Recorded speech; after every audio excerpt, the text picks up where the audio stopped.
একবার আয়নায় তাকিয়ে নিজেকে জিজ্ঞাসা করো, তোমার জেদ কি তোমার সংসারটা ধীরে ধীরে শেষ করে দিচ্ছে না?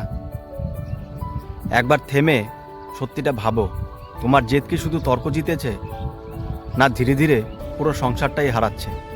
সংসার কোনো যুদ্ধক্ষেত্র নয়, যেখানে প্রতিদিন জিতে প্রমাণ করতে হবে তুমিই ঠিক, তুমিই শ্রেষ্ঠ। সংসার হলো এমন এক জায়গা যেখানে একটু নত না হলে সবচেয়ে দামি জিনিসটাই ভেঙে যায়, যা হলো সম্পর্ক।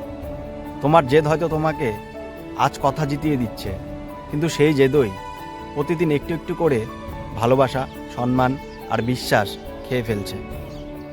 একদিন দেখবে ঝগড়া থেমে গেছে, কিন্তু শান্তির জন্য নয়, কারণ কথা বলার মানুষটাই মনের দিক থেকে সরে গেছে। সব সংসার ভাঙে না অভাবের কারণে, সব সংসার ভাঙে না বিশ্বাসঘাতকতায়। অনেক সংসার ভেঙে যায় শুধু এই কারণে একজন মানুষ কখনো ভুল স্বীকার করতে শেখেইনি। মনে রেখো, জেদে মানুষ চুপ করানো যায়, কিন্তু মন ফেরানো যায় না।